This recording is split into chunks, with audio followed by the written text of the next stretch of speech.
آیا نمبر 57. یا ایھا الناس قد جاءتکم موعظۃ من ربکم وشفاء لما فی الصدور. قرآن کی افادیت کیا ہے؟ قرآن ایک تو پڑھنا ہے، اس کا کیف الگ ہے، اس کا یہ الگ ہے، اس کا جو بدلہ ملنے والا ہے، اس پر عمل پیرا ہو گئے تو آخرت میں جو ملنے والا ہے وہ الگ ہے۔ یہاں دنیا میں اس کی کیا افادیت ہے؟ تمہارے دلوں کی یہ جو بیماریاں ہیں، سینوں کی بیماریاں ہیں، جسمانی بیماریاں ہیں، ان سب کا کیا ہے؟ شفا ہے، اس میں شفا ہے۔ اللہ قرآن میں شفا رکھا ہے، پورا قرآن ہی شفا ہے، اور کئی صورتیں بھی ہیں جو شفا کا کام کرتی ہیں۔ 7 بار اگر سورہ فاتحہ پڑھ لیے، دم کر لیے، وہ بھی شفا ہے۔ اور کئی عزیب الباس رب الناس وشفی انت شفی لا شفا الا شفا کا شفا اللہ یغادر سقما، یہ بھی شفا کی ہے۔ اس کے ساتھ بسم اللہ کے ساتھ سورہ اخلاص پڑھیے، پھر بسم اللہ کے ساتھ سورہ فلق پڑھیے، پھر بسم اللہ کے ساتھ سورہ ناس، یہ پڑھ کر ختم کر لیں، یہ بھی شفا ہے۔ شفا کی کئی صورتیں ہیں، اور اس کے ساتھ اللہ ایک یہ بھی دے رہا ہے کہ سارا قرآن شفا ہے۔ سارا قرآن تمہاری جسمانی بیماریوں کا، تمہاری روحانی بھی، کئی بار ایسی بیماریاں ہوتی ہیں کہ سمجھ میں ہی نہیں آتی۔ وہ ٹیسٹ ہو گیا، وہ ٹیسٹ ہو گیا، MRI ہو گیا، وہ کچھ ہو گیا، کیا کیا ٹیسٹ لکھ کے دیتی ہیں۔ توبہ، اللہ اللہ حافظ، اللہ حفاظت فرمائے، اللہ ڈاکٹروں کا کھلونا بننے سے بچائے، آخری سانس تک اللہ اچھی صحت تندرستی ایمان کے ساتھ سارے نمازوں میں عبادتوں کے ساتھ اللہ گزار دے۔ ان لوگوں کا کھلونا نہیں آمین۔ بنے، ان کی علم میں کیا ہے کسے معلوم؟ اللہ کو معلوم۔ اللہ بنایا ہے، ہمارا جسمانی یہ اللہ کا بنایا ہوا ہے۔ اب یہ لوگ جتنا جانتے ہیں، جتنا پڑھے لکھے ہیں، کیا کیا اللہ ہی کو معلوم، اللہ حفاظت فرمائے۔ تو اللہ بول رہا ہے کہ کہیں بچ جانے کی ضرورت ہے، کہیں کوئی ضرورت نہیں ہے۔ اس میں تمہاری باڈی کی بھی شفا ہے، روحانی کیفیت کی بھی شفا ہے۔ اب کبھی کبھی کیا ہوتا ہے، کوئی نامعلوم سی پریشانی، سوچے تو کچھ بھی پریشانی نہیں، لیکن ہول دھڑکا، کئی لوگوں کو میں نے سنا ہے۔ ایک ابو دھابی میں تھی ایک عورت، بڑی پریشان رہتی تھی، اس کو کوئی پرابلم نہیں تھا، صرف یہ ہول دھڑکا پریشانی، ایک قسم کی پریشانی ہوتی ہے، مجھے گھبراہٹ ہوتی ہے، مجھے ڈر لگتا ہے۔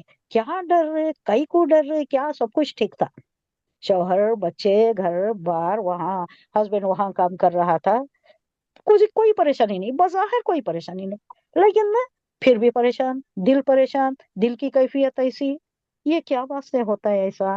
یا ایھا الناس، آئے وہ لوگوں سے خطاب کر رہا ہے اللہ، قد جاءتکم، یقیناً تمہارے پاس، قد کئی کو یوز ہوتا ہے آپ کو معلوم ہے، کوئی ایک ماضی کی چیز کو یقینی بنانے کے لیے آ گیا نا قرآن میں، اس کو اس کی یقین، اس کے بات کرتے ہوئے کہہ رہا ہے کہ آ گیا، یقیناً تمہارے پاس آ گیا، جاءتکم موعظۃ، موعظہ اس کا روٹ ورڈ ہے نصیحت، واز، واز، نصیحت ہی ہے، واز میں نصیحت ہی ہوتی ہے، لیکن میں جب پوچھتی ہوں تو روٹ ورڈ پوچھتی ہوں، اوکے، وہ عین زوئی، واز، واز ضاد، موعظ، واز کرنے والا واعظ، اب اس کا مجہول ہے موعظ، یہ اس میں کیا ہے؟ واز۔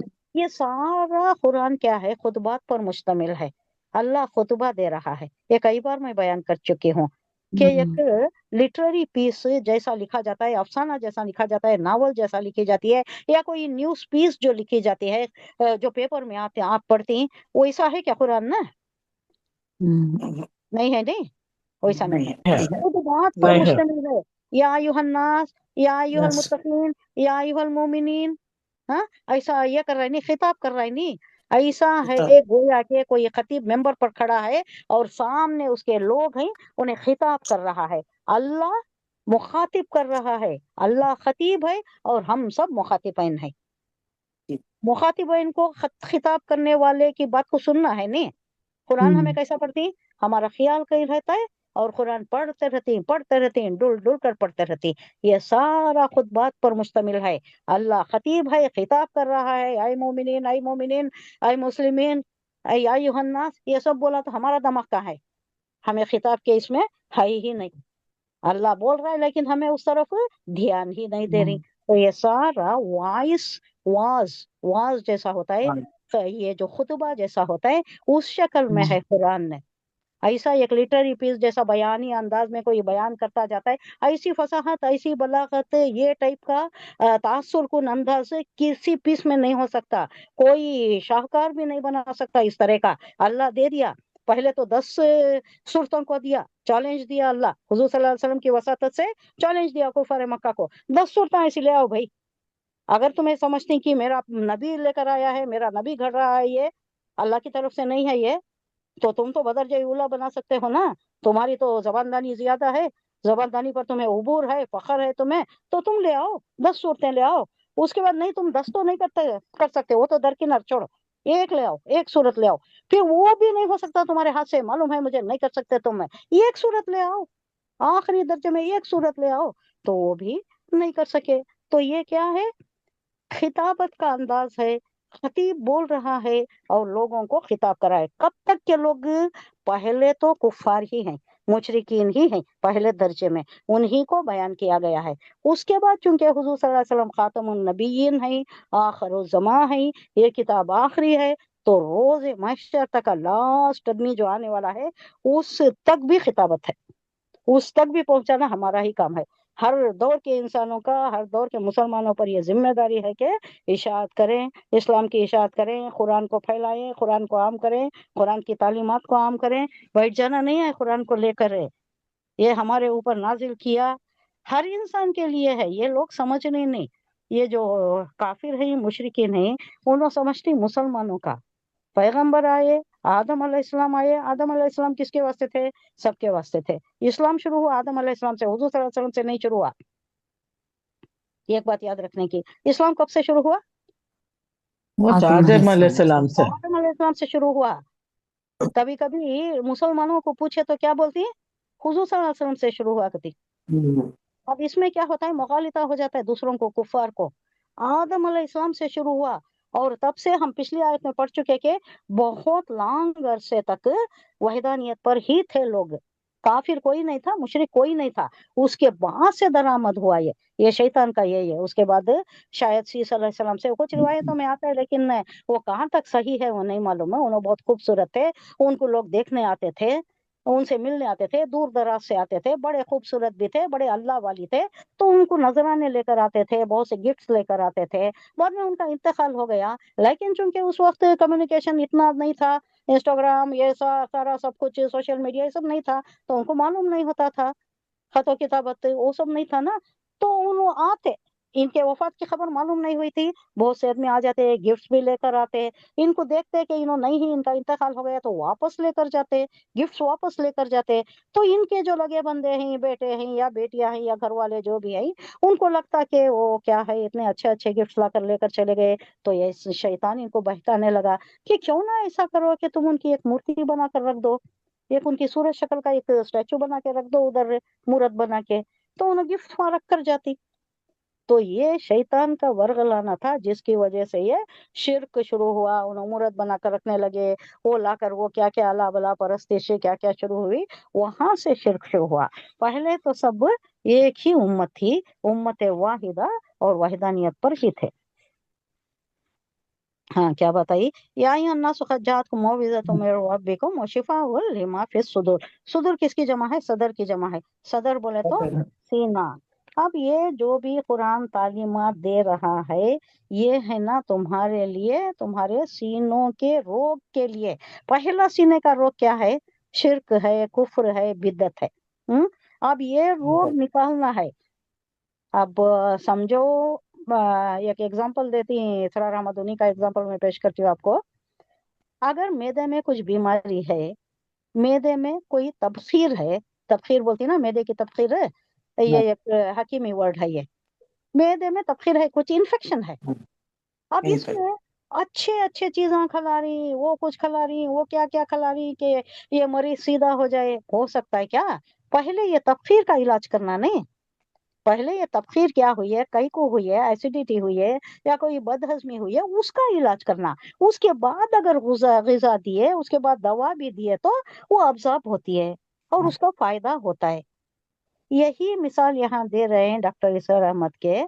شرک کا روگ ہے ان میں، کفر کا روگ ہے ان میں، یہ کچھ خرافات ہیں ان کے دلوں میں، تو ان کو اگر اسلامی تعلیمات دیں، ان کے سامنے یہ واز کریں، یہ سب پڑھیں، تو وہ اثر ہونے والا نہیں ہے۔ پہلے ان کے جو روگ ہے نا، شرک کا روگ نکالنا، ان کو شرک سے باہر کرنا، کفر نکالنا، یہ ساری چیزیں اگر نکال دیں، یہ اس کے واسطے کوشش کرنا ہے، شرک نکالنے کی کوشش کرنا، بعد میں دوسرے چیزوں پر لانا ہے، ان کو وحدانیت پر، اللہ کی رسالت پر۔ یہ جو کفار مکہ ہیں ان کو تو پہلے شرک نکالنا ہے۔ ایک شاعر کا شعر بہت اچھا ہے، یہ جو اچھی بات کہتی ہے اس کا اثر نہیں لیتے، بڑی بے حسی سے جو اسے یہ کرتی، رویہ رہتا ہے ان کا اس کے اوپر، کیا ہے وہ، اور کس کا ہے یہ؟ ہاں، پھول کی پتی سے کٹ سکتا ہے ہیرے کا جگر۔ سنی یہ شعر، مجھے بہت پسند ہے یہ۔ یہ پھول اقبال کی کا پتی سے، ہاں ہو سکتا ہے، مجھے یاد نہیں آ رہا کہ شاعر کون ہے، مگر شعر تو یاد رہ گیا۔ برست یہ بڑا میننگ فل شعر ہے۔ مرد ناداں پر کلام نرم و نازک بے اثر۔ مرد ناداں، کون مرد ناداں؟ جو نہیں لیتا، جو بے حس ہے، سمجھتا نہیں۔ آپ قرآن سمجھاؤ، مرد سودا نادا پر سمجھاؤ، مرد مرد ناداں پر کلام نرم و نازک، کلام کلام نظم نرم و نازک بے اثر، بے اثر بے اثر، اثر نہیں ہوتا اس کا، ریاکشن کیا بھی نہیں اس کے اوپر۔ مٹی کے گھڑے پر پانی پڑیا تو کیسا ہوتا ہے، بارش پڑیا تو کھل گیا پر ویسا۔ پھول کی پتی سے کٹ سکتا ہے ہیرے کا جگر۔ پھول کی پتی کیسی نرم و نازک ہوتی ہے، ہیرے کا جگر، ہیرا کیا سخت ہوتا ہے، لیکن وہ بھی ایسا اثر رکھتی ہے، پھول کی پتی بھی اثر رکھتی ہے۔ کلام کیسا اثر ہوتا ہے بولو، کبھی کبھی اب اقبال کا ہی کلام پڑھو، ان کا بہت سا کلام فارسی میں ہے، ضرب کلیم اور یہ اور کوسا ہے، یہ بہت سا کلام فارسی میں ہے۔ وہ فارسی تھوڑا بھی شد بدھ رکھنے والے بہت استفادہ کر سکتے، اور دوسرے بھی ہیں، بانگے درا ہے، یہ سب اردو میں ہے، یہ بھی کلام بہت زیادہ ہے، یہ بھی پڑھ لیے تو بھی۔ اور وہ جو نوجوانوں سے خطاب ہے، یہ سب عام کرنا، یہ نوجوانوں نے مسلمانوں سے خطاب ہے، پتوں سے کٹ جی۔ سکتا ہے ہیرے کا جگر۔ پھول کی یہ اور ایک بار بولو شیف سے۔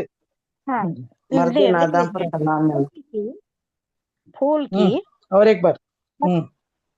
پھول کی پتی سے، پتی پتی سے کٹ سکتا ہے ہیرے کا بولو جگر۔ بولو، ہیرے کا جگر۔ ہاں بولو۔ پھول کی پتی سے کٹ سکتا ہے ہیرے کا جگر۔ مرد ناداں، مرد ناداں، نادان مرد، مرد ناداں پر کلام نرم و نازک بے اثر۔ مرد ناداں پر کلام نرم و نازک بے اثر، اثر نہیں ہوتا، کتنا ہی بولو، سنتا ہے، گھر کو جاتا ہے، امام خطیب کتنا واز کرتا ہے، گھر کو جاتا ہے، پھر کیا بھی نہیں، پھر پچھلی زندگی وہی عیاشی کی، کیا بھی اثر نہیں ہوتا۔ یہ کون ہے؟ مرد ناداں، ناداں، اسے عقل نہیں ہے، نادانی ہے، نادان ہے، انہیں اسے کوئی سمجھ میں نہیں آتا۔ یہ ایک اور ایک ہے، نادان کو الٹا بھی تو نادان رہا، یہ کیا مطلب ہے؟ نون الف دال الف نون، نادان، الٹا لکھ لیتا ہوں ادھر سے، یہاں سے الٹا لکھ لیتا ہوں، ادھر سے بھی نادان۔ کتنا اچھا تخیل ہے شاعر کا، یہ کیسا تخیل کرتی ہے، کیسا خیال جاتا ہے ان لوگوں کو۔ نادان کو الٹا بھی تو نادان رہا، یہاں وہ بھی کام آ جاتا ہے، نادان کو سر الٹا ایسا الٹا کر رہے تو بھی انہیں بھی پھر بھی نادانی چاہیے، عقل اس کی الٹی کام کرتی ہے سب۔ تو یہاں کیا کہا جا رہا ہے، یا ایھا الناس قد جاءتکم، اے لوگوں، مسلمانوں سے نہیں صرف، اے لوگوں، عوام الناس، سارے لوگوں، روز محشر تک آنے والے، قد جاءتکم، تمہارے پاس آ گیا یقیناً، موعظۃ، ایک واس کی چیز، ایک کارآمد چیز، نصیحت، اللہ کی نصیحت آ گئی ہے، اللہ کا واز آ گیا تمہارے پاس سے، بے ربکم، تمہارے رب کی طرف سے، اور وہ کیا ہے؟ شفاء لما فی الصدور، شفا ہے اس میں، کس کی شفا؟ سینوں میں تمہارے جو روگ ہے نا، وہ روگ کی دوا ہے، تمہارے سینوں میں کفر ہے، شرک ہے، اور سارے خرافات ہیں، یہ جو نئی نئی چیزیں تم گھڑ لیتے ہو، ہمارے پاس کتنی خرافات ہیں، کتنی بدعت ہے، اور وہ سب ایسا کرتی ہیں گویا بڑا ثواب کا کام ہے، بڑے اہتمام سے کرتی ہیں، پانی نہ کو، ادھ بتیاں جلا کو، کیا کیا کر کو، ہاں یہ سب اتنا اہتمام گھرام لگا۔ ہوں گھرام بھی پینٹ کر ڈالتی کہتے اب وہ لاسٹ حرام ہی رجب کرتا ہے۔ میں ہوا نا، ہاں رجب کا ہاں ہاں پورے کی فاتحہ وہ کیا کیا کی کرتی نا، وہ اس میں کتنا ہاں اہتمام کرتی ہیں۔ اگر سمپلسٹی سے نمازوں کی طرف آ گئے تو بیڑا پار لگ جاتا ہے۔ نماز پڑھنا، قرآن سمجھ لینا، قرآن سمجھنا یہی ہے بیسک چیز ہے، جڑ ہماری ہر پرابلم کی جڑ ہے، اور ہر چیز کی اصلاح کس میں ہے؟ قرآن سمجھنا ہے۔ اگر ہم قرآن کی تعلیم لوگوں تک پہنچا دیں، اگر ان کو سمجھنے کی کوشش کرے، نہیں سمجھے، پھر بھی ہمارا کام کیا ہے؟ قرآن کی تعلیم پہنچا دینا۔ اللہ ان کے دل میں اگر ہدایت دیا تو انہوں آ جاتی، اور اگر ہماری تعلیمات کے طفیل سے اگر انہوں آ گئے تو ہمارا بیڑا پار ہو جاتا ہے۔ ہمیں یہ کیا، یہ جو رسالت کا حق ہے نا، یہ ادا کر ڈالے۔ جیسا نبوت ختم ہو گئی، رسالت ختم نہیں ہوئی، رسالت ہمارے کندھوں پر ہے، پہنچانا۔ رسول بولے تو کیا، پوسٹ اینڈ ٹیلی گراف کو محکمہ رسول بولتے ہیں، پہنچانا، وہاں تک پہنچانا، ایک دوسرے کو پہنچے، یہ ہمارے اوپر اب ذمہ داری ہے، بہت بڑی ذمہ داری ہے۔ اگر پہنچا دیے تو ہمیں ان کو سمجھانا، بٹھانا، ان کو سمجھے تک کوشش، یہ نہیں ہے، یہ اللہ پہنچا دیتا ہے۔ ان کے دلوں میں وہ پیدا کرنا، وہ بات پیدا کرنا، وہ تاثیر پیدا کرنا، وہ اللہ کے ہاتھ میں ہے۔ وہ ہماری کوشش کیا ہونی چاہیے کہ زیادہ سے زیادہ لوگوں تک ہم پہنچانے کی کوشش کریں۔ اگر یہ کلاس میں نہیں آتے، کوئی اور کلاس میں جائے، قرآن سیکھے، قرآن سیکھنے پر زور دینا ہے۔ اگر ہماری کلاس میں آتی، ہمارا اگر سمجھ بوجھ اگر ان کی ہو سکتی ہے اس سے بہتر، بہت اچھی بات۔ اگر نہیں، کسی اور کا سمجھ میں آتا ہے، کوئی اور ہے جو اچھا سمجھا سکتے ہیں، تو وہاں جاؤ، کہیں بھی جاؤ، لیکن قرآن سیکھو۔ قرآن سیکھنا بہت ضروری ہے، اور یہ ہمیں بولنا بھی ہے، لوگوں تک پہنچانا بھی ہے یہ۔ اور یہ جو ہول تھڑکا، پریشانی، اور کیا کیا ہے، وحشت جو طاری ہو جاتی ہے، کبھی کبھی کوئی معلوم بھی نہیں ہوتا، پریشانی ہوتی ہے، گھبراہٹ ہوتی ہے، ہاں وہ اینگزائٹی، ڈپریشن، ایگزیکٹلی۔ یہ جو ہے نا، اس کا یہ معلوم نہیں ہوتا یہ کئی کو ہو رہا ہے، کیا بیماری ہے، بی پی ہے، نہیں کیا ٹینشن ہے، کیا بھی معلوم نہیں ہوتا۔ کبھی بی پی بھی صحیح رہتا ہے، باقی کے دوسرے پیرامیٹرز بھی صحیح رہتی، پھر بھی یہ جو پرابلم رہتا ہے، یہ سب کہاں دور ہوتا ہے؟ کس سے دور ہوتا ہے؟ یہ قرآن پڑھنے سے دور ہوتا ہے۔ ابن قیم کا ایک قول ہے، ابن قیم جو ایک مفسر ہیں، عالم دین ہیں، انہوں بولتے ہیں، ان کا قول نقل ہوتا ہے کہ کوئی جسمانی، دلی، روحانی بیماری ایسی نہیں ہے جس کا علاج قرآن میں نہ ہو۔ کوئی ایسی بیماری نہیں ہے، یعنی قرآن ہر جسمانی، روحانی، دلی، یہ سارے ہمارے اعضاء کا بھی ہے، جو بھی پرابلم ہو، لیور ہے، کڈنی ہے، دل ہے، جگر ہے، یہ سارے سارے عضو کا، ہر اس کا بھی اگر ہم لے تو ٹوٹلی، اب ہر ایک کا الگ الگ علاج کراتے ہیں، لیکن اللہ کہہ رہا ہے کہ ساری ان ٹوٹل ساری بیماریوں کا علاج قرآن میں ہے۔ قرآن پڑھو، اور شام کے وقت یہ ہول دھڑکا، پریشانی، یہ جو بھی گھبراہٹ ہوتی ہے، یہ عصر سے مغرب تک لا حول ولا قوت الا باللہ کا ورد رکھنا بھی بہت کارآمد ہوتا ہے۔ اس کے متعلق کہا جاتا ہے کہ 90 پر 9,000، 99,000، ہاں 99,000 بیماریوں کا علاج کوئی میں ڈاکٹر نہیں نہیں جانتا، سمجھی۔ اور کوئی حکیم نہیں جانتا، کتنے بیماریوں کا، 99,000 بیماریوں کا علاج نہیں جانتا، لیکن وہ علاج کس میں ہے؟ اللہ کہتا ہے کہ قرآن میں ہے۔ اگر تمہیں پورا قرآن نہیں پڑھ سکتے، لا حول ولا قوت الا باللہ، اس کا ورد کرو۔ اس کی وجہ سے یہ ساری تمہاری یہ جو بیماریاں ہیں، یہ جو ہول دھڑکا ہے، پریشانی ہے، یہ جو ایک نامعلوم سی کیفیت طاری ہو جاتی ہے، وحشت طاری ہو جاتی ہے، اس کا سب علاج کس میں ہے؟ قرآن میں ہے۔ تمہارے دلوں کی بیماریوں کا علاج، شفاء لما فی الصدور، اور اس میں کیا ہے؟ ہدایت ہے، سب سے بڑی چیز ہدایت ہے، اور رحمت ہے للمومنین، اللہ کے واسطے، اللہ کی طرف سے رحمت۔ پڑھتے رہو پڑھتے رہو، اس کا یہ معلوم ہو جاتا ہے، اللہ اچھی راہیں کھول ڈالتا ہے، نیک راہ پر آ جاتی ہیں، جنت مل جاتی ہے۔ سب سے بڑی چیز وہ دنیا بھی سدھر گئی، آخرت بھی سدھر گئی. ورڈ میننگ دیکھ لیں گے. یا ایھا الناسو، اے لوگوں، عام عوام الناس. قد جاءتکم، جاءت مؤنث کا صیغہ ہے یہ، تمہارے پاس آ گئی ہے. یقیناً، قد یقیناً، جاءتکم آ گئی ہے تمہارے پاس، موعظۃ کوئی نصیحت. ابھی اگین دیکھیے یہ نکیر آ رہا ہے، یہ تائے مربوطہ کے اوپر دو پیش ہے نا. دو تن پیشہ کن تن کیا آیا تو بھی کیا ہوتا ہے؟ نکیرہ نکیر ہوتا ہے. کوئی نکیرہ نصیحت، کوئی نصیحت، نکیر ہاں، نصیحت تمہارے پاس آ گئی ہے. من ربکم، تمہارے رب کی طرف سے. یہ کوئی دوسرا کوئی گھڑ لیا ہے یہ وہ جو کفار کہتے تھے نا، اس پر زور دیا گیا ہے کہ نہیں، تمہارے رب کی طرف سے آئی ہے. یہ جو واعظ و نصیحت یہ خطابت ہے تمہارے سے، یہ آ گئی ہے نصیحت تمہارے پاس اللہ کی طرف سے، تمہارے رب کی طرف سے. اب اس میں کیا ہے؟ شفاء لما فی الصدور، شفا ہے اس میں، بہتری ہے، شفایا بھی ہے اس میں. لما اس کے لیے جو، لیے، ما جو اس کے لیے جو، فی الصدور یعنی تمہارے دلوں میں جو روگ ہے، تمہارا یہ کفر ہے، شرک ہے. قرآن پڑھو تو دور ہو جاتا ہے. اب شرک کفر دور ہو گیا تو تمہارا سینہ کھل گیا. انشرح ہے، صدر ہو گیا. انشرح بولتے ہیں مصدر، انشرح. شرح یشرح کا مصدر کیا ہے؟ انشرح. کھل گیا سینہ تمہارا، جو دین کے واسطے کھل گیا تو بس تمہارا بیڑا پار لگ گیا. تم واز ہو جاتی، تم خود واز ہو جاتی، تم خود ختم ہو جاتی، تم خود اسلام پھیلانے والے ہو جاتی. یہ تمہارے دلوں کی بیماریوں کے واسطے شفا ہے، اور اس میں ہدایت ہے، ہدایت خدن بھی ہدایت ہے اور رحمت ہے. کس کے لیے؟ مومنین کے لیے، مومنوں کے جو ایمان رکھتی ان کے لیے.